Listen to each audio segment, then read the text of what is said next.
What's good, YouTube? Back with another video, right? And as you can see, got a new setup. We have another scary reaction today. And as you can see on the screen, we have 3 True McDonald's horror stories animated, okay? Let's get straight into it. When the security guard shoved me outside the McDonald's and I landed hard on the concrete, I knew my life had arrived at a do-or-die situation. The cold wind cut through my torn jacket and I slumped by the dumpster. I waited. Maybe they'd toss something out. But when the trash lid banged open, all I found were empty wrappers and cold smashed fries stuck to greasy cardboard. My hands shook as I dug through the filth. I almost started crying, but I was too exhausted. I just sat there, head in my hands, ready to disappear. That's when I saw this little kid, maybe 7, strutting out the doors with his mother. He clutched a giant bag of McNuggets, beaming like he'd won the lottery. The smell punched me in the face, and my stomach howled. I watched as they crossed the lot, the mother jingling her keys, the kid swinging his bag and humming. That bag was big, a 20-piece maybe. I couldn't stop staring. It was like I'd forgotten everything else. The world shrank to those nuggets. I followed, not close enough to spook them, just far enough away that nobody noticed. The mother unlocked the car with a beep. The kids set the bag on the roof and started to climb in. I don't know what came over me. Hunger, panic, or something dark and desperate. I sprinted, snatched the bag, and yanked it out of the kid's hands. He squealed, his mother screamed, and You that damn hungry for some McDonald's gang, a kid's meal at that you ran for it? Nigga did a drive-by, but instead of a drive-by, this nigga did it with the food, gang. He took that motherfucker out of his hands and started dipping, nigga. Bro, you was better off eating the food in a dumpster. I'm gonna be real with you. I just ran. I didn't look back, not even when the security guy started shouting. I bolted across the lot, slid through a gap in the fence, and ran until my lungs burned and my legs nearly gave out. I wound up in a rundown park, empty except for a busted swing set and a bench under some dying trees. I collapsed onto the bench, chest heaving, and tore into the nuggets. Grease and salt exploded on my tongue. I didn't care about anything except shoving one after another into my mouth, barely chewing. Half the bag was gone before I finally stopped, panting, crumbs and sauce smeared across my lips. For the first time in days, I felt almost human, warm, full, a little bit alive. I ate the rest of the nuggets and got up to drink water from the park fountain. Just then, I heard a whisper, like someone calling to me from behind. I turned back to see someone quickly disappear into the darkness of the trees. I ignored it, figuring I'd imagined it. But when I turned back again, I heard a laugh. A high, sharp laugh, echoing through the darkness. My blood turned to ice. I whipped around, heart pounding. But this time, by the trees, I saw someone. It was a kid. He was partially hidden in the darkness. I could barely make out his face, but I could clearly see his glowing eyes in the dark. He spoke up in a creepy tone. I love McNuggets. I felt bad and began apologizing, explaining how badly I needed to get food into my system. When he coughed all of a sudden and spat at my feet. Specks of blood covered my toes. Did he just cough blood? Hey, are you okay? He kept standing in the darkness, but this time he nodded his head from left to right. I was about to walk up to him when he stepped closer, and I saw him under the streetlight. His head lolled to one side, the side of his skull caved in like a crushed pumpkin. One eye hung from its socket, swinging gently as he grinned at me, his teeth red and broken. His shirt was torn and slick with blood, one sneaker missing. I love McNuggets. I never got to eat them. I froze, my breath caught in my throat. He took another step, dragging his broken leg behind him. You took them. I want them back. The bag tumbled from my hands. Nuggets spilled out onto the bench and into the dirt. The kid's good eye locked onto mine, and his smile stretched wider, too wide, until it split his cheek open. I scrambled to my feet, stumbling back. Stay away from me. He just laughed again, a sound like glass breaking. I want them back. He kept coming at me with small, dragging steps. I turned and bolted, my legs working on pure terror. I ran blindly, branches clawing at my face, the kid's laughter chasing me through the dark. I burst out of the park. I didn't stop until the McDonald's came into view, lights blazing, red and blue flashing everywhere. Cops crowded the lot. A truck was getting towed away, and what remained of a small sedan looked like a crushed soda can. Yellow tape stretched across the entrance. My mind whirled. I staggered up to a knot of people. What happened? I croaked. A cop turned, his face gray. A truck lost control. It hit a woman and her son. Killed them both. I stared past him, the world spinning. The kid, the nuggets, dead. The thing in the park, his ghost or whatever the hell it was, had come to find me. I'd stolen his last meal. My stomach twisted. Wait, hold up real quick. So, the kid and the mom got into a car accident. You telling me the kid survived, got out the car, and went chasing after this nigga? Start looking for him? After he was in the car crash, he was like, oh, the car crash? My mom? I need to get back from my McDonald's meal. That's crazy. I ain't gonna lie, that's insane. You gotta do what you gotta do. I could still taste the nuggets in my mouth, thick and greasy. I bent over and retched into the gutter, my hands shaking so bad I couldn't stand. Behind me, as the ambulance doors slammed, I heard it again, a tiny, broken laugh floating on the night air. I never got to eat them. The sound followed me, echoing off every dark corner, every alley I ducked into, and every shadow I passed. No matter how far I ran, I knew I'd never outrun it. I could never give them back, and I could never forget the kid's ruined face, grinning and hungry, waiting for me in the dark. That's crazy.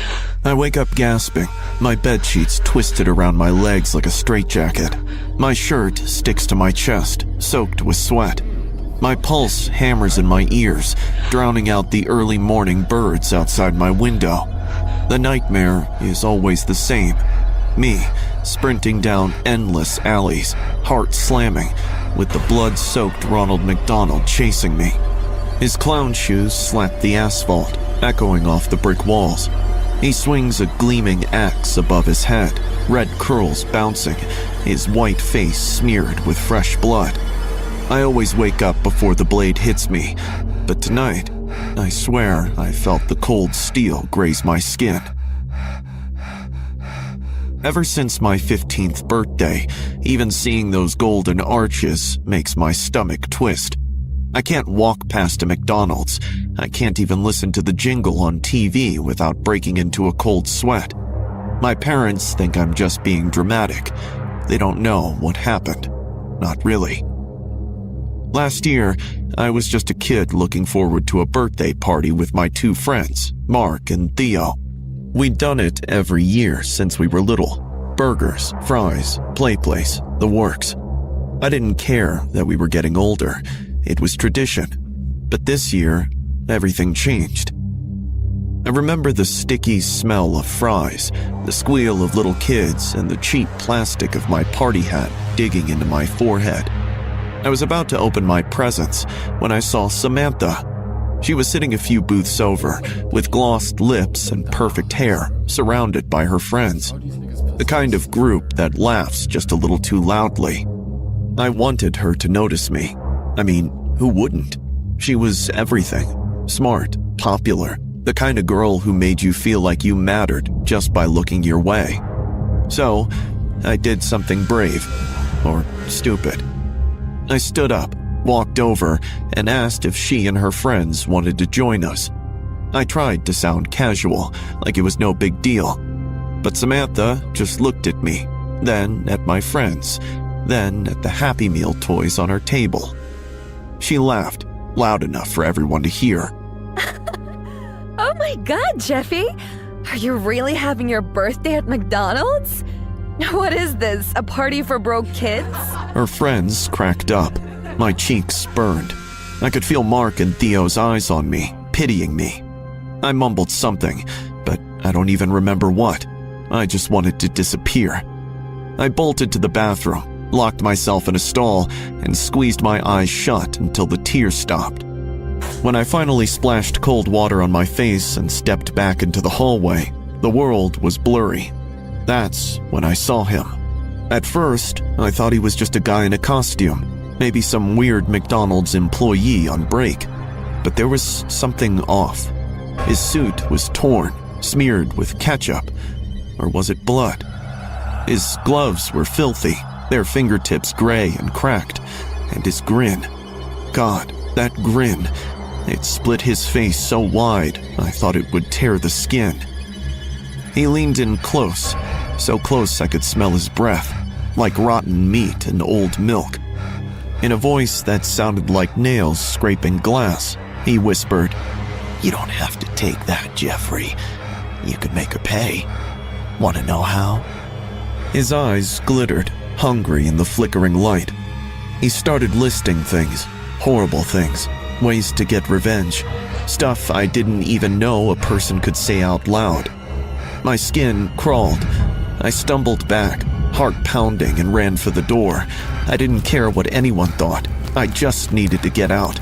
I told myself it was just a sick prank, some weirdo hired by the restaurant for parties gone wrong. But the way he knew my name, the way his voice echoed in my skull long after I left, I tried to forget it. I really did. But that night, as I walked home, the world felt wrong. The streetlights flickered. My breath made little white clouds in the air, even though it was warm. I heard laughter behind me, soft at first, then louder, bouncing off the empty houses. My name. Jeffrey. Oh, Jeffrey. I should have run. I should have kept walking. Instead, I turned down the alley behind my house, a shortcut I'd taken 1,000 times before. That's where I saw him, waiting in the shadows. Ronald stood at the far end, his face painted with fresh streaks of red. In his hand, he held a dirty burlap sack, dripping something dark onto the pavement. He cocked his head, his smile stretching impossibly wide. "Happy birthday, Jeffrey," he crooned, his voice like broken glass. He tossed the sack at my feet. It hit the ground with a sickening thud, splitting open.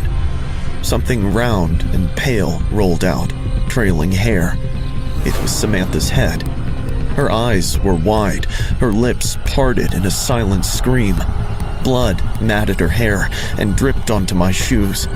I stumbled back, bile rising in my throat, the alley spinning around me. Ronald laughed. It was a sound I'll never forget. High-pitched, gurgling, like a kid's giggle mixed with a death rattle. He tilted his head, mock concern on his painted face. "Aren't you gonna say thank you? I did it just for you."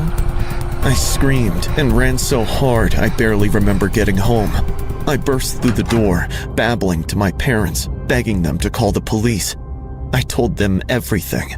The party, the clown, the alley, Samantha. They tried to calm me down, but when the cops were called, I saw my dad's face turn pale. The cops said they were already looking for her, since her parents had reported that she hadn't gotten home from McDonald's. The police searched the alley that night, but they never found a sack, a body, or a single drop of blood. 3 days later, Samantha's backpack turned up behind an abandoned strip mall on the edge of town, and she was never seen again. Nobody believed my story. They said I was traumatized, confused, and desperate for attention. But I know she was murdered by a psychotic clown. Oh, sorry. Oh, I used to think the weirdest thing about my uncle was his obsession with collecting snow globes, each one shakier and dustier than the last. But that changed the summer I turned 12, when he married Nadia. I still vividly remember that first night. My parents only mentioned that she was beautiful and that Uncle Dave had helped her during a difficult time. I was just excited for a weekend away, at least, until Nadia opened the door. She was striking. Long, dark hair, skin as pale as paper, and intense eyes that locked onto mine and never let go. She smiled, but it was the kind of smile that makes you want to take a step back. I mean, she looked regular to me, but you never know. So. I shot a look at Uncle Dave, but he just grinned and ruffled my hair, like nothing was weird at all. "Rory, this is Nadia. She's been looking forward to meeting you," he said. Nadia nodded, her stare unbroken. You like tea, don't you? Her voice was thin and off, almost like she was whispering to herself. I forced a laugh. Yeah, I guess.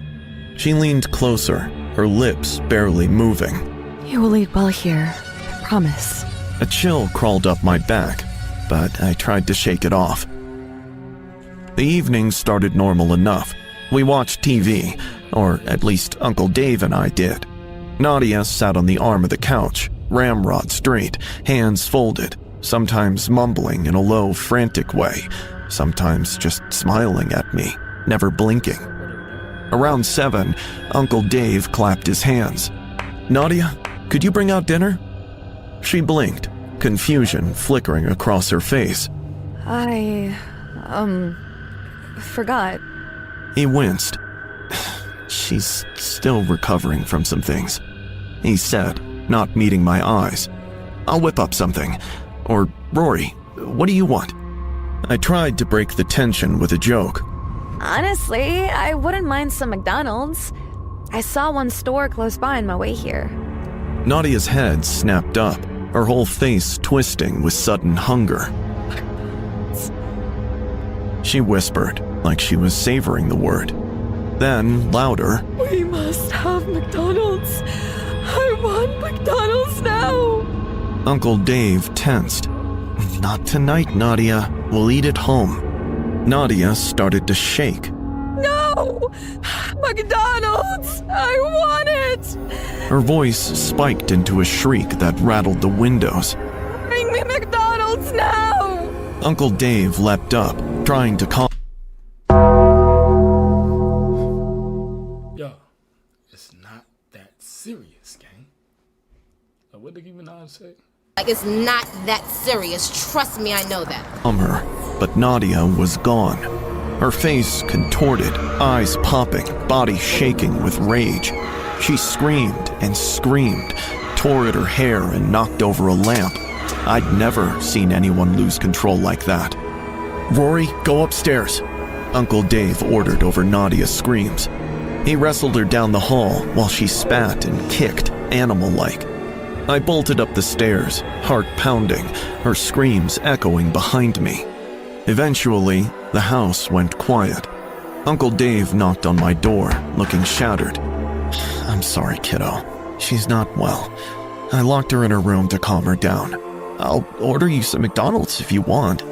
His voice cracked. There was real fear in his eyes. He called my parents to see if they could pick me up, but they were already drinking at a party, so I was stuck there for the night. Uncle Dave double-locked Nadia's room, locked mine, and promised he'd stay awake in the hall. He set the food on my nightstand, a burger, fries, and nuggets. "Don't worry, I'm keeping emergency meds nearby just in case. She's had attacks before." I barely touched the food. The house felt wrong, like it was holding its breath. I tried watching cartoons, but the shadows felt too thick. Eventually, exhaustion won, and I passed out on top of the covers, my phone clutched in my hand. I woke up at 3 a.m. with a slick, wet feeling on my fingers. My hand was hanging off the bed. At first, I thought I was dreaming. I was groggy, disoriented, but the feeling didn't stop. I jerked my hand back and sat up, heart racing. My door, locked before, was now open. Pale light spilled in from the hall. I heard breathing, slow, guttural, like something was crouched there, waiting. I slid out of bed, trying to be silent, and peered underneath. Nadia was there, crouched like a wild animal. Nigga, how she... Okay, she's not human, first. She's not human. She's not. Dude, get her the fuck out the house. If that was me, I'm gonna pack my shit and leave. She can have the whole crib. Cool, that's you. I'm not staying with this absolute beast right here. Like, look at her, bro. Tongue out, licking the goddamn floor, bro. Nigga put scratches on the carpet, like, what the fuck is this? Her hair tangled, her eyes shining in the dark. Her mouth was wide, her tongue flicking out to taste the carpet. Her fingers were hooked like claws. There was something smeared on her lips. I can smell the burger inside you. I want it. I want what's inside you. She hissed, her voice almost unrecognizable. My body locked up. I tried to scramble back, but she shot out from underneath the bed and grabbed my ankle with a grip like iron. She dragged me down, her nails digging into my leg. She pressed her nose to my stomach and inhaled, shuddering. You've got McDonald's in your belly. Maybe I should eat your meat then. Maybe I should. Her mouth opened wide, impossibly wide. Nigga, that's a demon, gang. That's a fucking demon. That's a demon, bro. That's a... Yo, this net about to piss me off, that ass. That's a demon, that's not real, gang. Look at her teeth. That's straight, yo. Only a serial killer can have those type of teeth, bro. Them bitches are insane, dog. Let out a guttural animal howl. Her teeth flashed in the dark. I thrashed and screamed, clawing at the carpet. Suddenly, the door slammed open. Uncle Dave barreled in, syringe in hand. He always kept tranquilizers on him, just in case. He'd learned that the hard way after Nadia's last attack. He fought her off, wrestling her back as she bit and scratched at him, snarling in that guttural voice. He jabbed the needle into her arm. Within seconds, she went limp, her eyes rolling back and her mouth slack. He bundled me up and called my parents. I barely remember the drive home, his haunted face, or the paramedics strapping Nadia to a gurney, her eyes never leaving me. Later, my uncle told me what really happened. Years ago, before they met, Nadia had been held captive by a boyfriend who locked her in her apartment for 3 months, feeding her nothing but McDonald's. She'd tried to escape, but he always found her. He broke her mind, causing her to associate food, comfort, and even love with the taste of burgers and fries, which eventually warped into something predatory and twisted. When she did finally escape, she wasn't the same. The boyfriend vanished, but the damage was done. I still can't eat McDonald's. Every time I smell fries, I see Nadia's face under my bed, wild, hungry, and waiting. And sometimes, late at night, I wake up certain I can hear her whispering my name, promising I'll eat well, forever.